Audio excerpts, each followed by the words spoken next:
When we are changing frequency in a circuit, how the current will change? LCR series circuit है.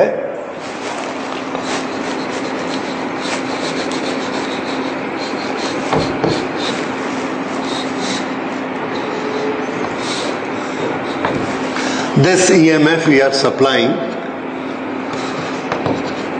which is having a particular frequency. कितनी frequency है? Omega. Okay, ये omega frequency हम दे रहे हैं, इसके कारण इसमें कुछ करंट फ्लो हो रही है. वो करंट कितनी है?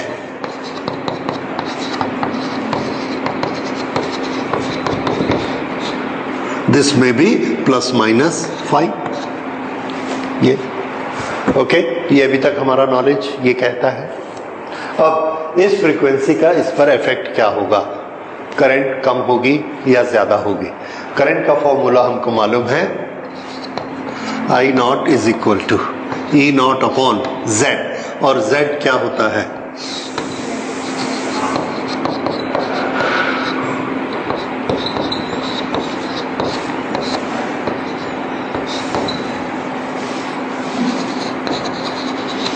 Condition 1, when omega is equal to 1 upon root LC. जब ओमेगा इसके बराबर होता है तो हमने प्रूफ किया है L omega is equal to 1 upon C omega and both will cancel off. और उस समय I नॉट की वैल्यू क्या हो जाएगी? मैक्सिमम, क्योंकि ये वैल्यू डिनोमिनेटर की क्या हो गई? Minimum. So I naught will be maximum. When omega is equal to 1 upon root LC, I naught maximum. Okay. इसको हम एक पर्टिकुलर नाम दे देते हैं. Let's call it omega naught. Omega naught की कैलकुलेशन कैसे होगी? 1 अपॉन रूट LC. और अगर ये फ्रीक्वेंसी है तो I नॉट कैसा होगा? मैक्सिमम. देन अगर यहां पर supply, if this supply is larger then this value, larger, तो अगर ओमेगा इंक्रीज होता है तो कौन इंक्रीज होगा? L omega will increase and C omega will decrease. What will happen to this difference? The difference will be large. फिर से, जब ये ओमेगा इसके बराबर है तो ये दोनों कैसे हैं? इक्वल. दोनों का लेवल, हाइट दोनों की इक्वल है. ये कब होगा? ये कौन कौन है? दोनों इक्वल है. ये समझ आया? Current maximum. अब हमने ओमेगा को इंक्रीज किया. ओमेगा को इंक्रीज करने से कौन इंक्रीज हो जाएगा? L omega. This will increase and ये अपने लेवल से यहां ऊपर चला गया. ये कब है? Omega is larger than omega not. कौन? XL ऊपर चला गया और XC नीचे आ गया. How much is XL minus XC? This is XL minus XC. ये बड़ा हो गया, ये छोटा हो गया, तो यहां पर ब्रैकेट के अंदर एक वैल्यू क्रिएट हो गई and that number will be this large. उसका स्क्वायर करके ऐड किया, this will become larger. Z की वैल्यू इंक्रीज हो गई. सो XL increase, XC decrease, XL minus XC increase, Z increase, therefore I decrease.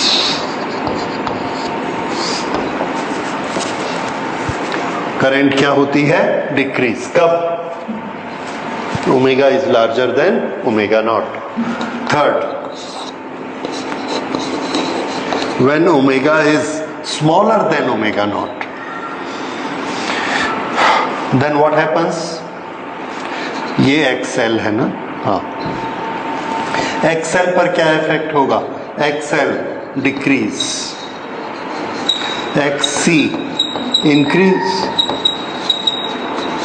Then XL minus XC का square. अब ये बड़ा हो गया और ये छोटा हो गया। देखिए दूसरे केस में एक्ससी बड़ा हो गया और एक्सएल छोटा हो गया, लेकिन दोनों में फिर ये डिफरेंस क्रिएट हो गया। What is that, XL minus एक्ससी, और अभी ये निगेटिव हो गया और निगेटिव का स्क्वायर होगा तो फिर से पॉजिटिव हो गया, यानी फिर से उसकी वैल्यू इंक्रीज हो गई। तो जब ये दोनों इक्वल हैं तब ओमेगा इसके बराबर है और इसकी वैल्यू z की वैल्यू कैसी है, z मिनिमम। लेकिन अगर ये बड़ा हो गया तो z इंक्रीज हो जाएगा, और अगर ये छोटा हो गया तब भी, here what is the relation of omega, less than omega naught, again z increase. देखिए यहां पर डिटेल में आइए, omega is less than omega naught, XL decrease, XL increase, then XL minus XC का स्क्वायर, इसकी वैल्यू इंक्रीज हो गई, that is z increase. अगर z इंक्रीज हो गया तो i का क्या होगा, i decrease.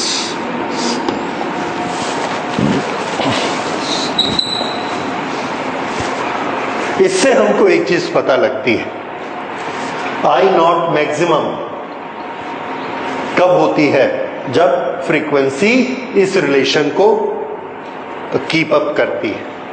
When frequency is equal to 1 upon root LC, then Z is minimum equal to R and current is maximum.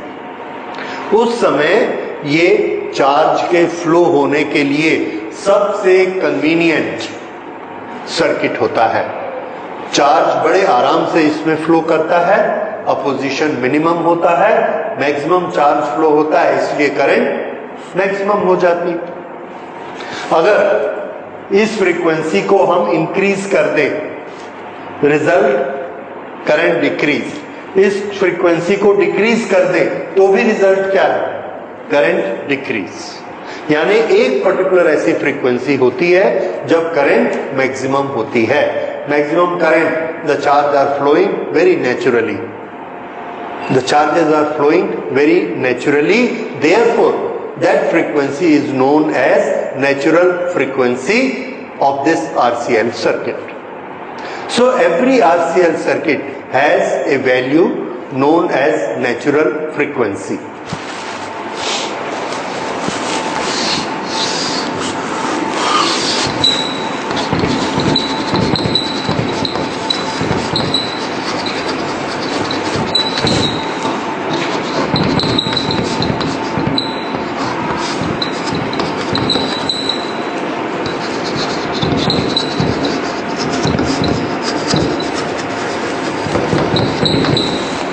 Why it is called natural frequency?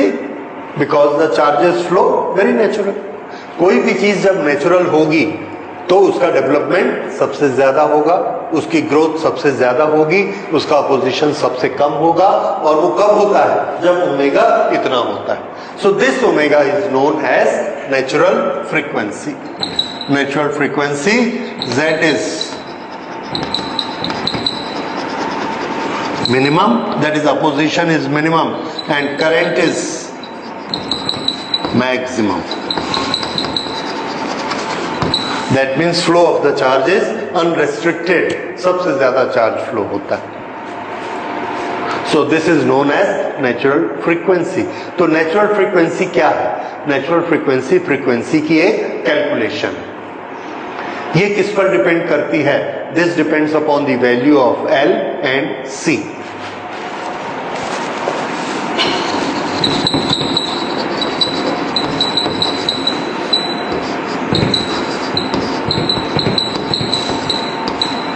ये L और C पर depend करती है, ठीक है। So this is natural frequency of A circuit, okay. इसके लिए क्या हमको उसको EMF देना जरूरी है? आंसर है no. We can do the calculation when we make a circuit. जब हम एक सर्किट बनाते हैं तो उसमें हम एक इंडक्टेंस लगाएंगे, एक कैपेसिटेंस लगाएंगे और 1/√LC की कैलकुलेशन कर लेंगे। वो कैलकुलेशन हमको क्या देगी? Natural frequency of that circuit. समझ में आया? Okay, so this is natural frequency where the current is minimum. Now suppose we have a circuit and in that circuit we are applying a large number of EMF together। एक साथ बहुत सारे EMF हमने उसमें apply कर दिए और हर EMF अपनी अपनी करंट बनाता है। एक एक करंट हर EMF बनाता है। देखिए किस तरह से, ये हमारा एक सर्किट है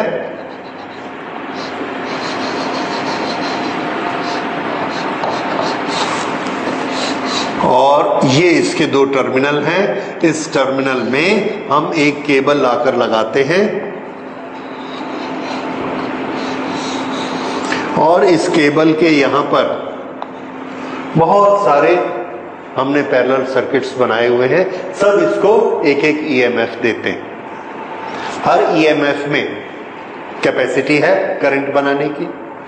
सब EMF इसमें जाते हैं और इस सर्किट में करंट बनाते हैं, ठीक है, ओके। तो ये जो इसमें करंट बनती है वो करंट कितनी होती है? तो आंसर है हर EMF एक करंट बनाता है और वो करंट होती है E/Z। ये करंट मैक्सिमम कब होगी? अभी अभी हमने कंडीशन पढ़ी है। ये करंट मैक्सिमम तब होती है जब उस करंट की फ्रीक्वेंसी, अल्टरनेटिंग करंट की फ्रीक्वेंसी इस सर्किट के 1/√LC की वैल्यू से मैच कर जाए, यानी नेचुरल फ्रीक्वेंसी से मैच कर जाए, देन करंट इज मैक्सिमम। तो मान लीजिए एट एनी गिवन टाइम हमने एक ग्राफ बनाया। Here is frequency and here is current। एक पर्टिकुलर फ्रीक्वेंसी ओमेगा नॉट, इसकी रेजोनेंस, इसकी नेचुरल फ्रीक्वेंसी। हमने जो EMF सप्लाई किया उस EMF के पास बहुत सारी वैल्यूज हैं फ्रीक्वेंसी की। अलग अलग फ्रीक्वेंसी के EMF हमने सप्लाई किए। एक EMF है ω1, एक ω2, एक ω3, दिस इज ω4, देन ω5, ω6, ω7। इतने हमने फ्रीक्वेंसीज उसमें सप्लाई की। सब की सब फ्रीक्वेंसी जाके करंट बनाती हैं। अब बताइए किसकी करंट मैक्सिमम बनेगी?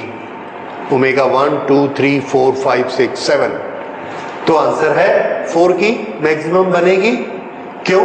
क्योंकि उसकी फ्रीक्वेंसी उस सर्किट की नेचुरल फ्रीक्वेंसी है। तो हम ये देखते हैं कि ये जो ओमेगा है इसका जो EMF हमने सप्लाई किया वो EMF एक पर्टिकुलर करंट बनाता है।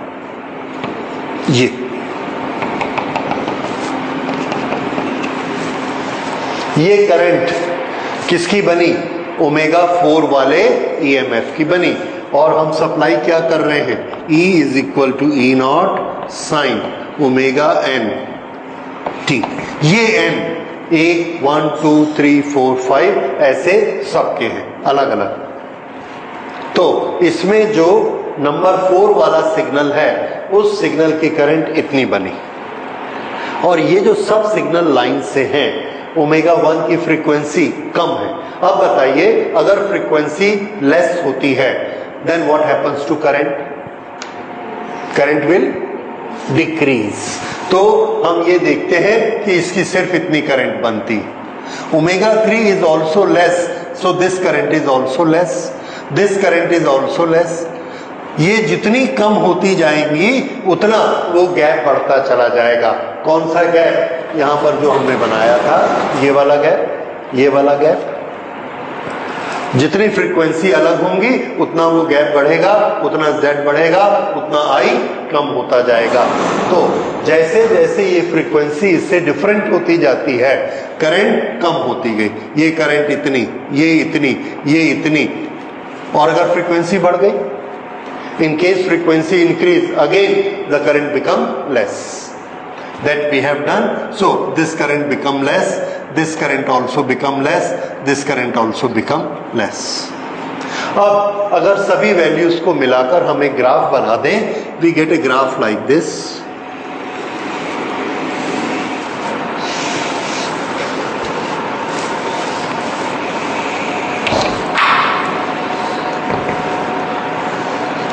ये हमको फ्रीक्वेंसी करंट ग्राफ मिला। तो इसमें हम क्या देखते हैं? हर फ्रीक्वेंसी की करंट हमको अलग अलग मिलती है, राइट? इसमें मैक्सिमम करंट किसकी मिलती है? ये फ्रीक्वेंसी की, ठीक है? अच्छा, अब मान लीजिए ये सर्किट हमारा एक रेडियो है, तो सबसे ज्यादा करंट कब मिलेगी? जब इसकी फ्रीक्वेंसी, कौन सी फ्रीक्वेंसी होगी? नेचुरल फ्रीक्वेंसी होगी, उसकी करंट मैक्सिमम मिलेगी। वो जो मैक्सिमम करंट इसमें फ्लो हो रही है वो यहां पर मैक्सिमम वोल्टेज बनाएगी, यहां पर मैक्सिमम वोल्टेज बनाएगी। तो हमने क्या किया, यहां से ऐसे दो तार ले लिए और यहां पर एक सर्किट अपना लगाया और उस सर्किट के साथ में स्पीकर लगा दिया। इसमें आवाज आनी शुरू हो गई, साउंड स्टार्ट हो गया, सिग्नल आना शुरू हो गया। किसका? ओमेगा 1 का, 2 का, 3 का, 4 का, 5 का, 6 का, 7 का। किसका आएगा? जिसकी करंट सबसे ज्यादा है, ओमेगा 4। तो यहां हुआ क्या है? यहां पर हमको एक से ज्यादा स्टेशन की ट्रांसमिशन हुआ है। जैसे हमारे केबल वाले ने उस केबल में 7 EMF भेजे या 100 EMF भेजे। एक EMF है जो सिग्नल उसको स्टार टीवी से मिलते हैं, दूसरा EMF जो सोनी टीवी से मिलते हैं, तीसरा दूरदर्शन से मिलता है, चौथा, पांचवा, छठवां, सातवां, देयर आर 100 चैनल्स। उसने क्या किया? हर एक की फ्रीक्वेंसी थोड़ी थोड़ी चेंज कर दी, हमारे टीवी सेट में भेज दी। हमारे टीवी सेट में हमने एक L लगा के रखा है और एक C लगा के रखा है, विच इज वेरिएबल। इसको हम अपने रिमोट से C की वैल्यू को चेंज कर चैनल बटन से। हमने चैनल बटन से एक पर्टिकुलर C चुन लिया। अगर हमने C चुन लिया तो हमने क्या चुन लिया? नेचुरल फ्रीक्वेंसी हमने अपने सेट की चुन ली, ओमेगा नॉट। हमने वो नेचुरल फ्रीक्वेंसी चुनी स्टार टीवी का जो सिग्नल आ रहा है उसकी फ्रीक्वेंसी के बराबर। तो करंट किसकी मैक्सिमम बनेगी?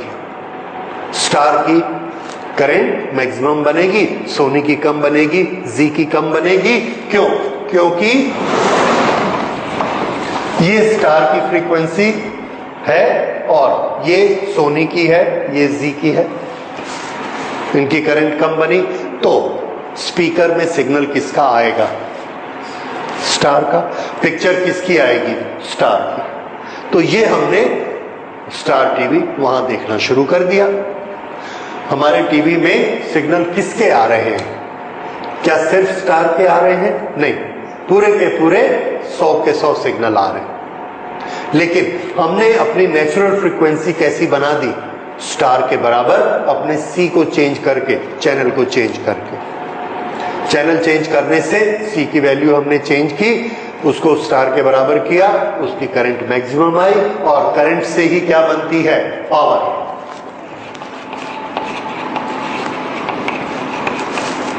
ये power is proportionate to I square. अगर करंट इतनी ज्यादा है तो पावर और ज्यादा होगी।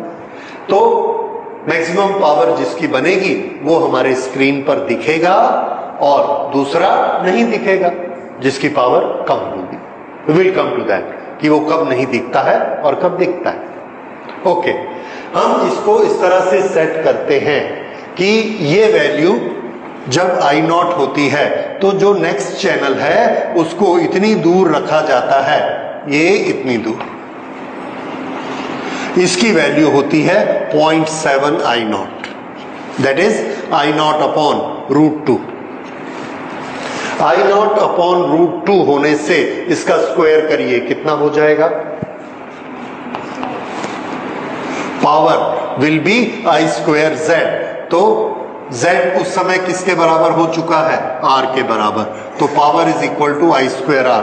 अब यहां की पावर देखिए, इसका स्क्वायर करिए, I0 square upon 2 into R। तो वो हो गया I0 square R upon 2, that is peak power upon 2। ये वाली पावर कौन सी है? Peak power.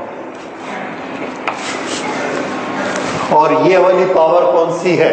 Half of the peak power. इसके बीच में हम कोई फ्रीक्वेंसी नहीं रखते। अगर रखेंगे तो उसकी करंट इतनी होगी कि उसकी आवाज हमको आएगी, उसका सिग्नल हमको आएगा।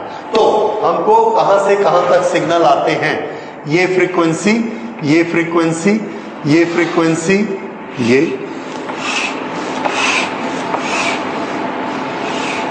यहां से लेके यहां तक, यहां से लेके यहां तक जितनी फ्रीक्वेंसीज हैं सबका साउंड हमको मिलेगा, सबकी पिक्चर हमको मिलेगी, क्योंकि इन सब की पावर P0 अपॉन 2 पावर से ज्यादा है।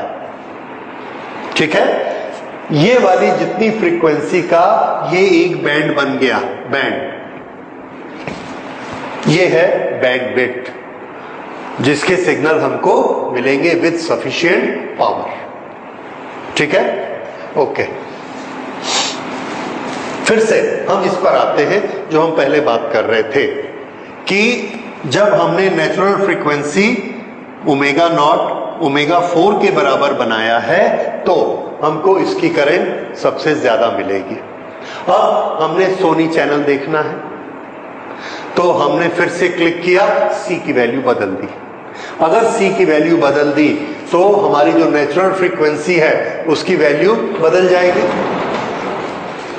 ओके, ये C की वैल्यू बदली तो नेचुरल फ्रीक्वेंसी भी बदल गई। वो अब नेचुरल फ्रीक्वेंसी ये इसके बराबर हो गई।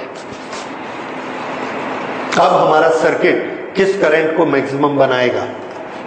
ω2 वाली फ्रीक्वेंसी की करंट को मैक्सिमम बनाएगा। ये करंट उसने इतनी बना दी, ये इतनी बना दी, और ये हायर फ्रीक्वेंसी है तो करंट कम हो जाएगी। ये और हायर फ्रीक्वेंसी है तो ω4 इसकी करंट और कम हो जाएगी। तो हम देखते हैं हमारा ग्राफ ऐसे बना, ये, और पीक वैल्यू हमको किसकी मिली? ω2। क्यों? अभी हमने अपना ω0 बदल दिया, C की वैल्यू चेंज कर। अब ये ऐसा बना। अब ω4 इतनी सी पावर देता है और ω2 ये फुल पावर देता है। अब हमको कौन सा चैनल दिखेगा? सोनी चैनल दिखेगा जिसकी फ्रीक्वेंसी ω2 है। समझ आ रहा है? तो हमारे टीवी में चैनल सब आते हैं, हम उसमें से चुन लेते हैं। इसीलिए एक केबल जो आता है हमारे घर के अलग अलग टीवी सब में लगता है, लेकिन हम रिमोट से सब में अलग अलग चैनल लगा सकते हैं। क्यों? क्योंकि हमने चुनना है कि हमारे टीवी की रेजोनेंस फ्रीक्वेंसी कौन सी होगी। अब हाँ, रेजोनेंस शब्द आया। What is resonance? When the natural frequency of our equipment is equal to the supplied frequency, then this phenomena is known as resonance. What happens with this resonance? The oscillation, that is current. Current क्या होती है? ये this is oscillation. हम oscillation के chapter में पढ़ चुके हैं कि रेजोनेंस में क्या होता है, ऑसिलेशन का एम्पलीट्यूड इंक्रीज हो जाता है। यहां पर एम्पलीट्यूड ऑफ ऑसिलेशन किसका है, एसी का, so current will increase. Therefore this is a phenomena of resonance. इसलिए जो नेचुरल फ्रीक्वेंसी है उसको हम रेजोनेंस फ्रीक्वेंसी भी कहेंगे, right? Why this is resonance? Because if the frequency applied is equal to the natural frequency, इस चीज को लिख लेते हैं, what is resonance?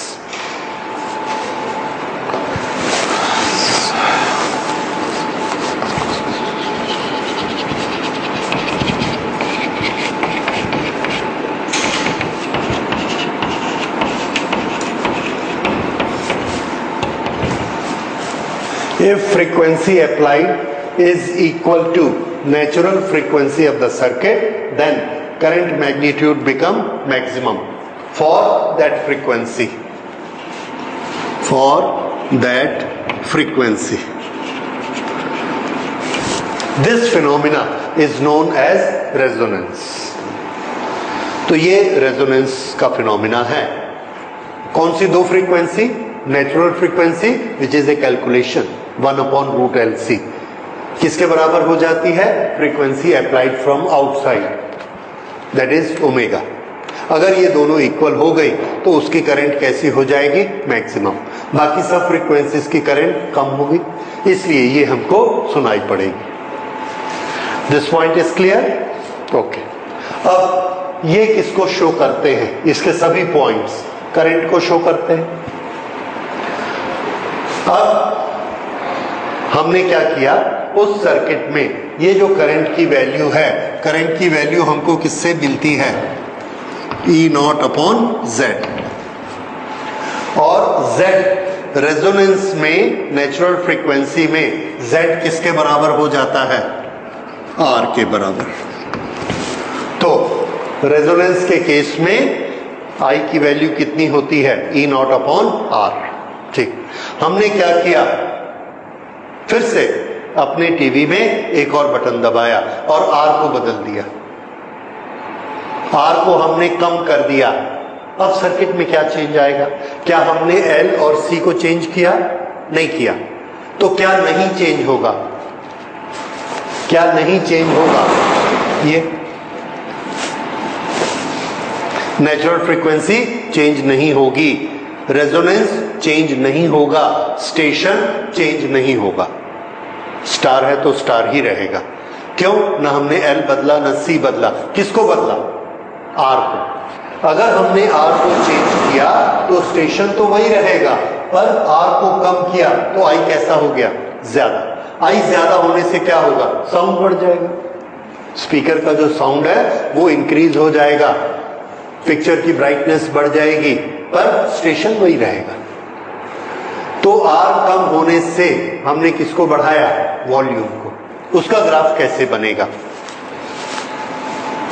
हमने अलग अलग R लेके अलग अलग ग्राफ बनाए।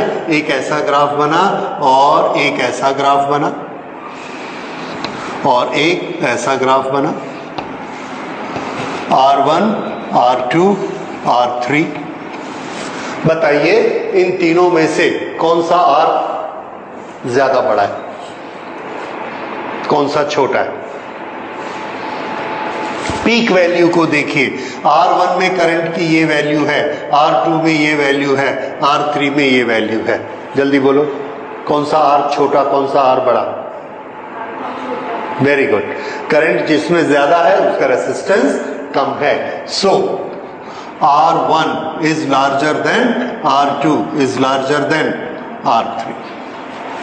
समझ आया? तो R को चेंज करके हम किसको कंट्रोल करते हैं? वॉल्यूम को। तो जब हम वॉल्यूम वाला नॉब दबाते हैं रिमोट में तो हम किसको चेंज कर रहे हैं? R को।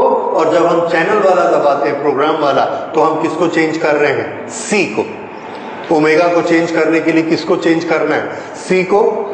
हमारे टीवी के अंदर 100 तरह के C लगे हुए, 100। तो हम क्या कहते हैं? हमारा टीवी 100 चैनल वाला है। अभी 500 चैनल वाले, 1000 वाले भी आते हैं। उसमें सी की उतनी वैल्यूज रहते हैं। हाँ, तो 10 कैपेसिटर लगा देते हैं। 10 कैपेसिटर लगे हुए, हमने रिमोट दबाया, उसने यहां से उठा के कनेक्शन यहां कर दिया, यहां कर दिया, यहां कर दिया, वो वाला सी सर्किट में आ गया। ठीक है, सॉलिड स्टेट में और आसान होता है। तो इस तरह से आप देखिए ये रेजोनेंस हो रहा है। So this is phenomena of resonance. और एक पर्टिकुलर सिग्नल की करंट हमको मैक्सिमम मिलती है। इस पूरे फिनोमिना को क्या कहते हैं? इस पूरे फिनोमिना को कहते हैं ट्यूनिंग। ट्यूनिंग। टीवी को एक बार हमने ट्यून किया स्टार टीवी के साथ, दूसरी बार ट्यून किया सोनी के साथ, तो ये ट्यूनिंग है। तो ट्यूनिंग क्या होती है? हमारी भी दोस्तों के साथ ट्यूनिंग होती है। हमारी नेचुरल फ्रीक्वेंसी उनकी अप्लाइड फ्रीक्वेंसी के बराबर है, दैट इज ट्यूनिंग। ये ट्यूनिंग का मीनिंग होता है। ठीक है, तो ट्यूनिंग होने से क्या होता है? ट्यूनिंग होने से करंट का मैग्नीट्यूड बढ़ जाता है। हमारी जो एक्टिविटीज हैं हम दोनों मिलके करते हैं, ज्यादा हाई होती हैं, ज्यादा पावरफुल होती है, दैट इज ट्यूनिंग। तो ये वाला सर्किट क्या कहलाता है? Tuning circuit. This circuit is a tuning circuit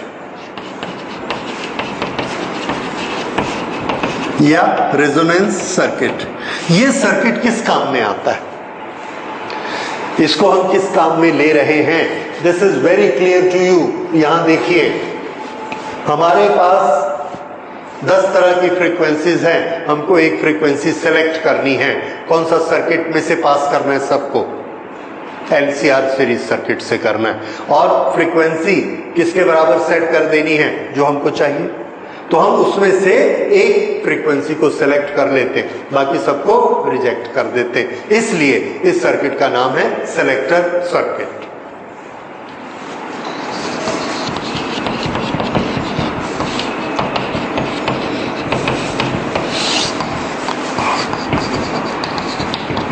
This is selector circuit because it selects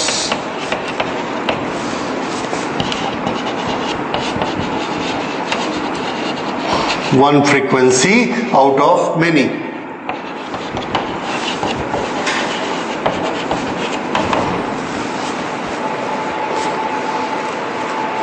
तो ये सिलेक्टर सर्किट है। इस सिलेक्टर सर्किट को हम अपने कम्युनिकेशन सिस्टम में यूज करते हैं। कहाँ यूज करते हैं?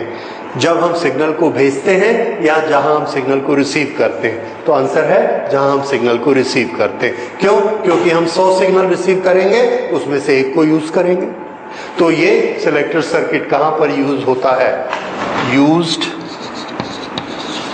इन रिसीवर पार्ट।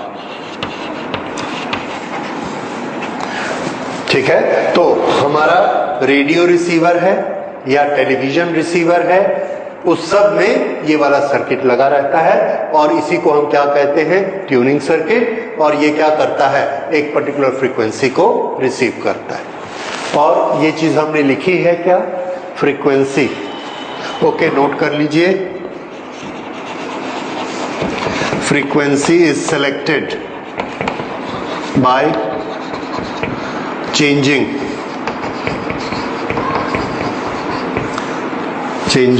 C।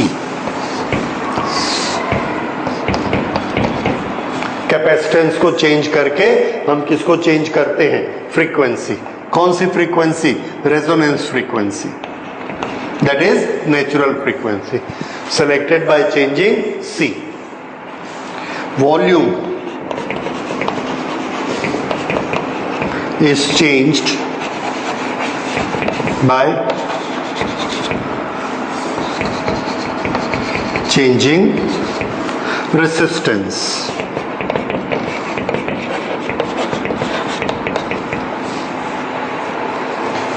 ठीक है, तो इस तरह से अब आपको सर्किट में समझ में आएगा कि हम किस तरह से चैनल चेंज करते हैं और किस तरह से वॉल्यूम चेंज करते हैं।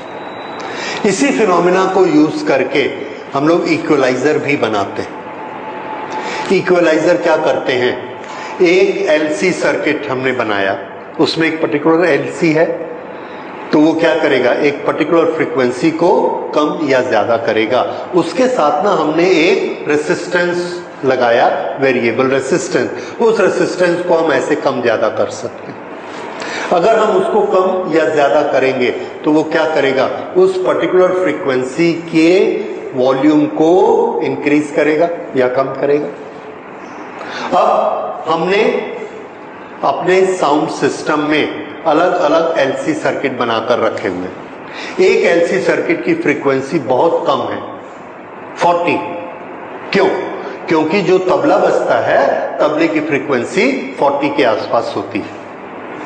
अगर हमने यहां पर ये तबले की फ्रीक्वेंसी है और ये ह्यूमन वॉइस की फ्रीक्वेंसी है जो गाना गाता है, हमने अपना सर्किट इस पर सेट रखा है ताकि हमको गाना साफ सुनाई पड़े, तो तबले की आवाज का क्या होगा, कम हो जाएगी। हम सुन रहे हैं, सामने सुनते हैं तो अच्छा सुनाई पड़ता है, और अपनी मशीन में लगा के सुनते हैं अच्छा नहीं सुनाई पड़ता है, तबले का इफेक्ट नहीं आता है, ड्रम का इफेक्ट नहीं आता है। क्यों? Because of this.